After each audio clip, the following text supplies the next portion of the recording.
Hi gang, this is episode 25. You're listening to the world of Malcolm Noble's crime fiction. More chat later on, but this week, Emily's in charge. Hi, I'm Emily Brooks, and here is the latest news from the Good Ladies Thriller Library.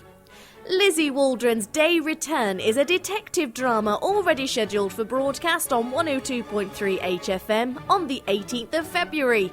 It's 20 minutes of family-friendly radio.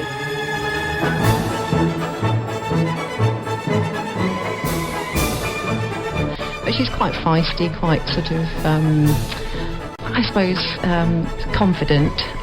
She knows what she wants, and she's not in a nasty way. She's quite nice, but just sort of quite self-confident, I think. Yeah. When Malcolm got in touch about a radio play, I thought, that's really something interesting, because radio is a medium where the listener can use their imagination. It paints a picture without images, and I think that's fantastic. And last week, HFM's popular presenter Owen Brooks spoke to some of the cast. I'd like to play you that interview now. Across South Leicestershire and North Northamptonshire. On 102.3 FM and online at www.harbourfm.co.uk. 102.3 HFM. I'm Malcolm Noble. David Quayle. Kate Gamble. Good evening to you all. So back to you, Malcolm, for start. Why are you all here? Well, I heard that you were rejigging the show, which I'm sure you're going to talk about later on. And I've always been an enthusiast for old-time radio drama, so I thought it'd be a good idea to put a play together and, with your help, put it on the air. So is this the first thing you've written, or has there been many books before? Well, I've written a fair number of books, over 12 books, detective stories. This is the second play that I've had published, but the first one that's been performed. Okay, and what sort of feedback have you had to what you've done before? I was voted into the top 40 historical novelists internationally, and I'm usually in the top 12% of Authors Board from UK libraries, so I'm quite pleased with that. I mean, I'm not a bestseller by any stretch of the imagination, but it's certainly a good thing. Yeah. So you wanted to move into a play, so we don't want to give too much away about the story, but just give us a little oversight of what the play is. Well, if I say that the radio drama I like is on this side of the pond, it would be Paul Temple from the 40s and whatever, and from the other side of the pond it would be Sam Spade and stuff like that. So that would give you perhaps a flavour of the sort of stuff that I'm interested in. So to put a play on, you obviously need performers, actors. Without those, it wouldn't happen. How did you start by trying to find people to do roles? This sounds very corny, but social media, really. I had been in touch with Kate before, and I knew that she might be interested, so I asked her. Mm-hmm. And then very kindly I got in touch with Harbour Theatre, who put it in their newsletter, and that's how David and Marion came on board. So we're joined in the studio by two of your actors. So let's start with Kate, who Malcolm mentioned first. Tell our listeners a little bit about what you've done in the past theatre-related. I've been involved with Lustworth Theatre, Wycliffe Drama Group, for a number of years, doing plays with them, and also helping backstage when I'm not on stage. I've also recently been involved with Last Minute Theatre at Kibworth, doing shows with those, and really started at school, but sort of more recently, sort of the last sort of 10 or 15 years. And I also sing in a choir, so that's something else I enjoy doing. So a big enthusiast on stage and behind the stage. So you've experienced of radio plays then? No. This is the first, yes. It was one of the attractions, really, just something a bit different. It is different because obviously you've not got the visuals, but you have to then bring something different to it to actually create the characters without having a visual link as well. So tell us a little bit about the character that you're playing in the play. Well, interestingly, she's sort of in her early 20s. I'm actually in my 50s, so that's sort of, again, the joys of radio. But she's quite feisty, quite sort of,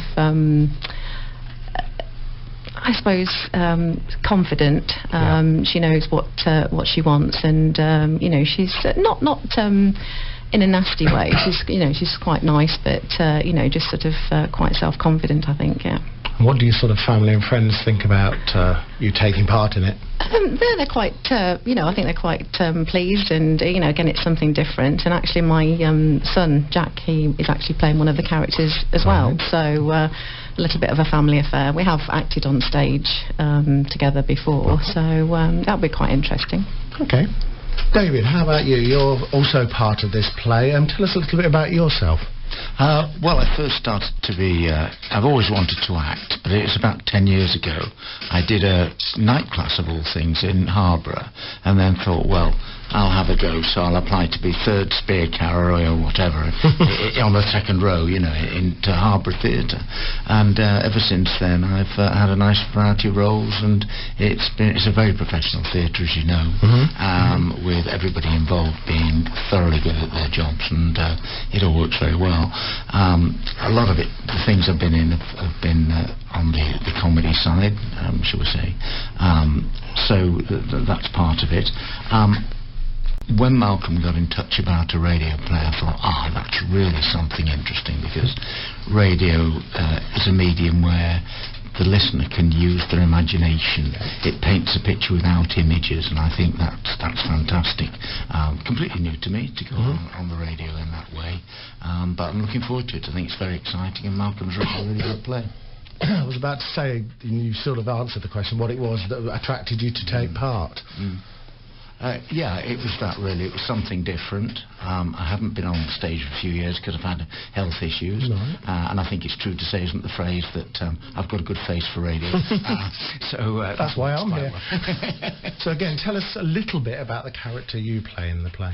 Okay. They're all policemen. It's a number of policemen.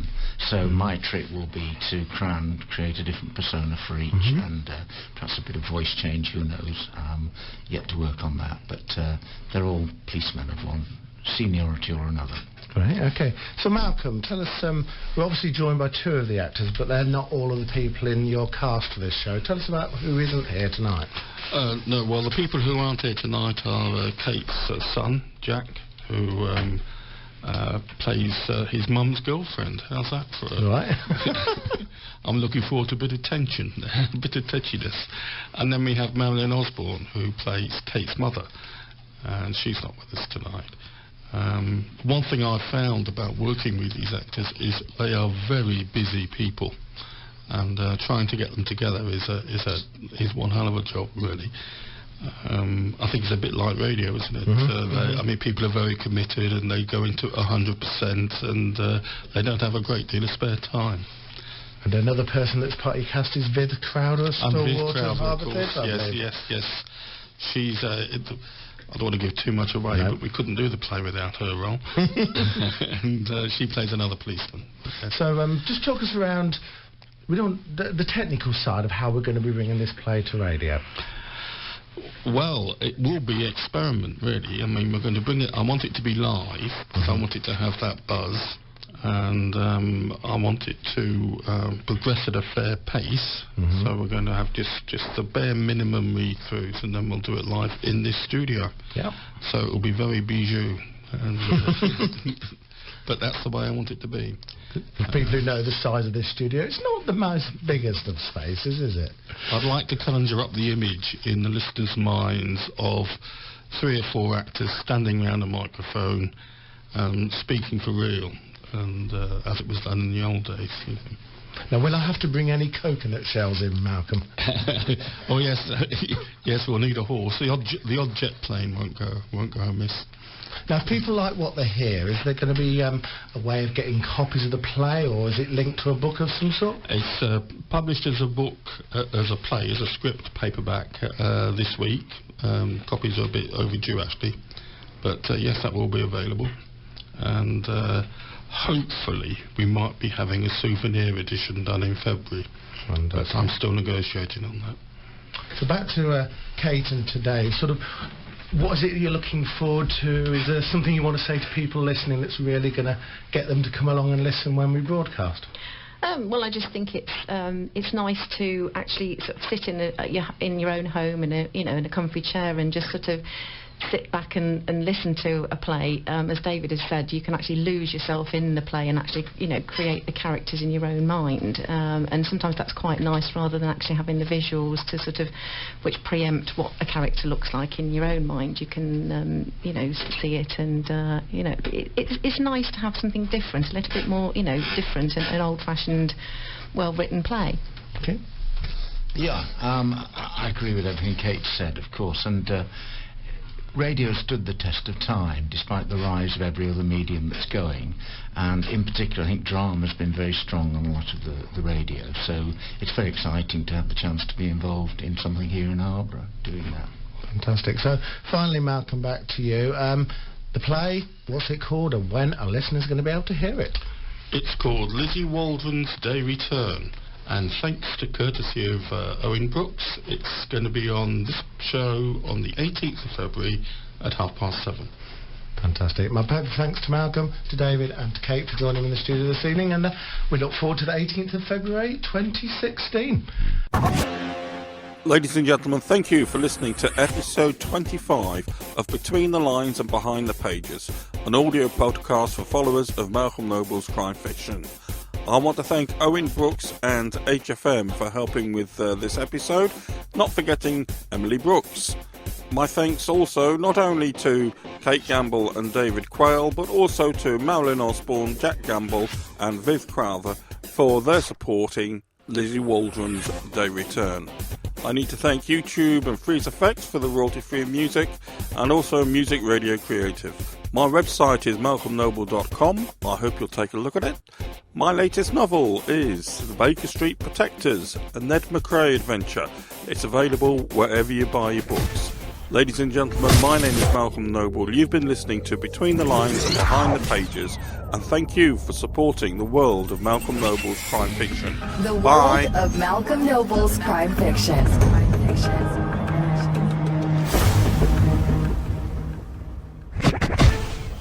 The Baker Street Protectors, a Ned McCrae memoir by Malcolm Noble. The unmarked grave of Mr. Sherlock Holmes will be disclosed only when a peeler emerges from the fog with his Victorian lantern held high. You're listening to the world of Malcolm Noble's crime fiction. Then the true secret behind Conan Doyle's short story, The Copper Beeches, will be unearthed. But who is this lone Bobby, destined to follow the trail of muddy murder from the dark alleys of Good Ladies Junction to the forsaken creeks of the Solent?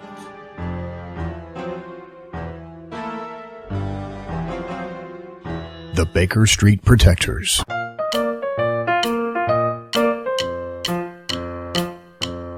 Hi, I'm Christine, the crime writer's wife. If you have enjoyed Malcolm's books, why not add something extra to your collector's bookshelf?